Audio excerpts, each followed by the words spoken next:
have 3 children, 2 boys and a girl. I also have a grandson who I live for. I worship the ground those tiny little feet walk on. I tell my children all the time, don't have kids. I preach this constantly, and now my oldest son is learning the hard way. My youngest 2, we're still holding out hope, but my daughter has her whole life planned: a beautiful home, a career, a husband, and children. I was the same way when I was her age, and if I knew then what I know now, my life would look completely different. The other day, my kids went bowling. When my daughter comes back, she tells me that she met the hood news lady. She told me how nice she was, how she complimented her, and even showed her social media profile. She gave her tips on how to go viral. She said, "Mom, the lady even told me not to have kids." I smiled because I love the fact that a complete stranger is reinforcing what I've been telling her for years. I love my children and I'll go to war for them, but motherhood has broken me down more times than I can count. Not because of my children, but because of everything that comes with being a mother, especially a single mother. My last 2 children are from my ex-husband. He's an assistant principal. This month, I received $196.11 in child support. He's thousands of dollars behind. My youngest son has had braces for years. He's never contributed a cent. In October, he had to have a tooth surgically removed so that it could expose his permanent tooth. They put a chain on it to pull that tooth down in place. That surgery cost me $460 out of pocket. His father gave nothing on that surgery. Last month, my daughter had her wisdom tooth removed.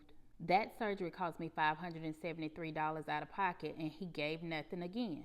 He does carry the children on his insurance, but that's because I had to carry him back to court over a hospital bill about a year ago. Our court order says that he's responsible for half of whatever insurance doesn't cover. My daughter had a $1,600 medical bill. He was supposed to give me whatever money within 30 days. I said, "I know you don't have $800 to give me. Tell me what you can pay and I'll work with you." He said, "I can give you $50 every 2 weeks. Cool, I can work with that." I might have received $150, $200 max on the payments, and then he disappeared. After a couple of months, I finally filled out the contempt paperwork and took him back to court. When we got there, there's another one of his children's mothers that are there to put him on child support.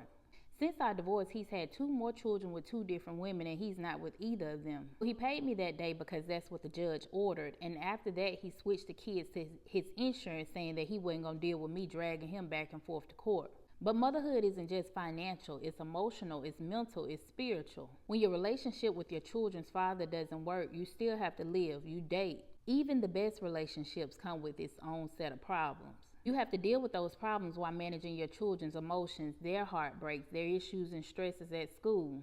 You got to deal with their teenage phases, their needs and their wants. If you're a good parent, every problem your children has becomes your problem. My children are active in sports, color guard, clubs, travel. Over the summer, my daughter went to California. That trip cost about $8,000. Beautiful people stepped in and helped me, and a lot of them have never even met my daughter. Her father didn't give me a dime. My daughter is smart. She makes straight A's. She works hard. I believe that children don't ask to be here, so when they show up in life and give their all, they deserve to be poured into. Life is hard. Having children makes it hard. Having children you're responsible for alone makes it 10 times harder.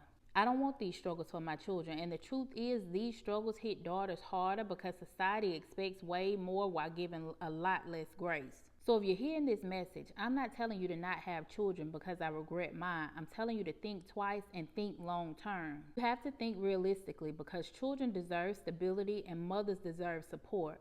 The best planning in the world can still fall apart with the wrong relationship.